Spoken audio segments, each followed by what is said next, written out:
Shalom, jumpa lagi dengan saya dalam channel Klavos Sukacita.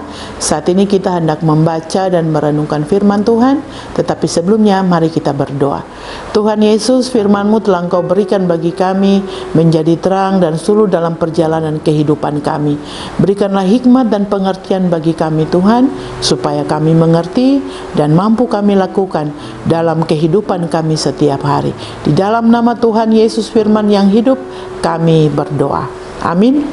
Firman Tuhan yang kita baca di saat ini terdapat dalam Perjanjian Baru, Yohanes pasal 4 ayat 9 dan ayatnya yang ke-10. Lembaga Alkitab memberi judul Percakapan dengan Perempuan Samaria.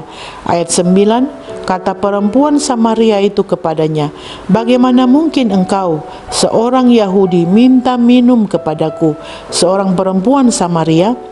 Adapun orang Yahudi tidak bergaul dengan orang Samaria." Jawab Yesus kepadanya, "Jikalau engkau tahu tentang karunia Allah dan siapa dia yang berkata kepadamu, 'Berilah aku minum,' niscaya engkau telah meminta kepadanya dan ia telah memberikan kepadamu air hidup."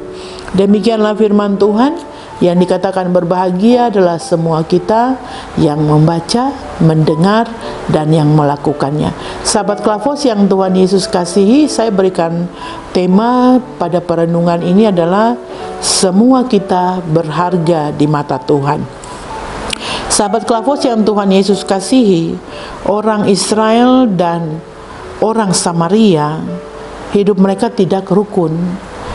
Dan ada maksud Yesus untuk melintasi daerah Samaria. Kalau kita lihat di ayat yang sebelumnya dikatakan, di ayatnya yang keempat, namun ia harus melintasi daerah Samaria. Itu berarti ada maksud yang hendak Yesus lakukan sehingga dia harus melintasi daerah Samaria.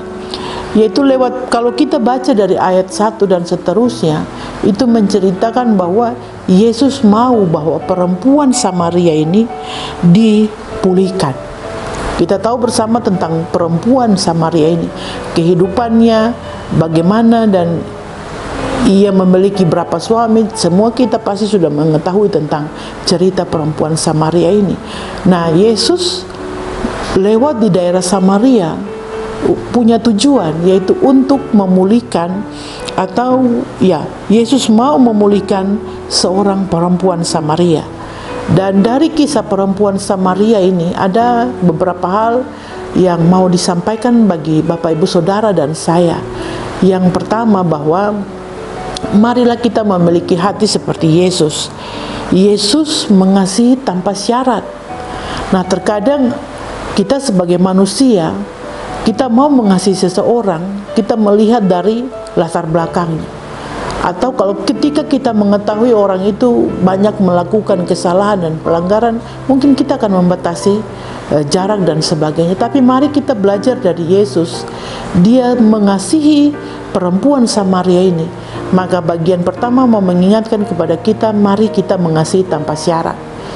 Karena Yesus mengasihi perempuan Samaria, maka dia singgah, dia melintasi daerah Samaria, berjumpa dengan perempuan Samaria ini.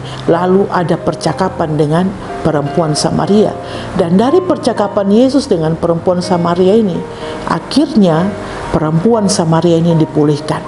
Bapak Ibu sahabat Klavos yang Tuhan Yesus kasihi, mari bagian pertama ini mengingatkan kita mengasihi tanpa syarat.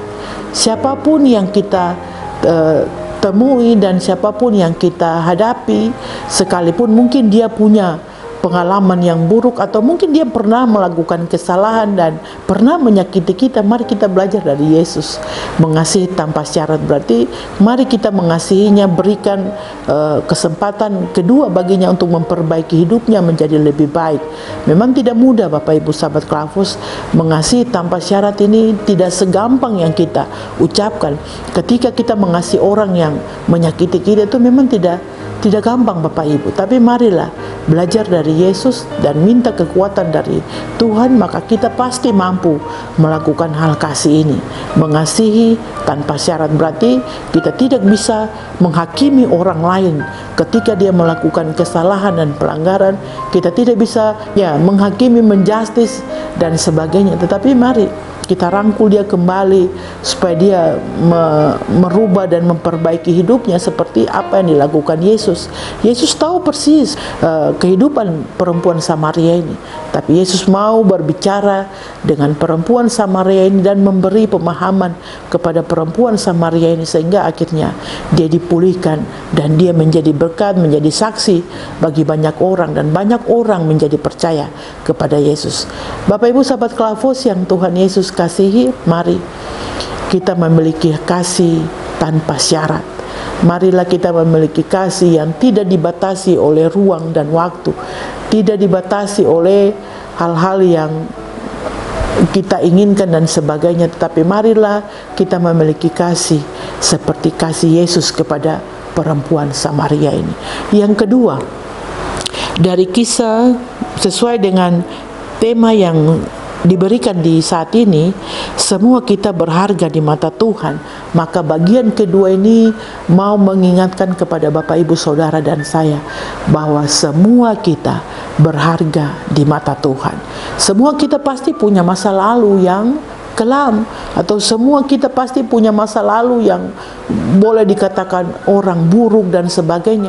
Tapi ketika kita berjumpa dengan Yesus, ketika kita ada dalam pertemuan-pertemuan ibadah, ketika kita ada dalam persekutuan jam-jam doa, perenungan dengan firman Tuhan, pasti akan membawa perubahan dalam hidup ini seperti yang terjadi bagi perempuan Samaria.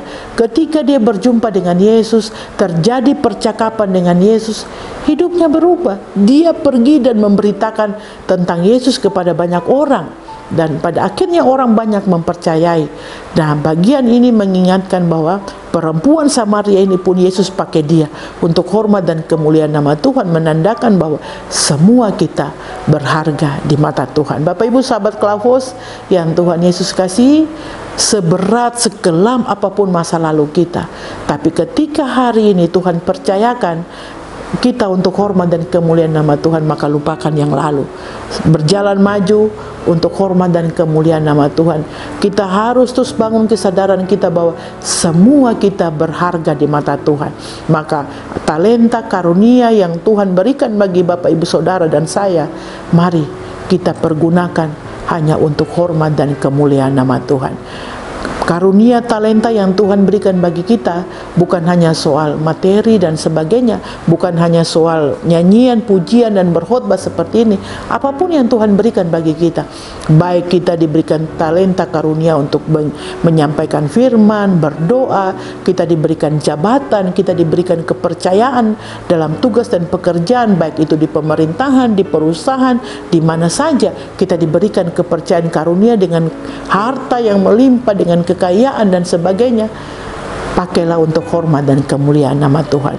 Bapak Ibu sahabat Klavos yang Tuhan Yesus kasihi, semua kita berharga di mata Tuhan.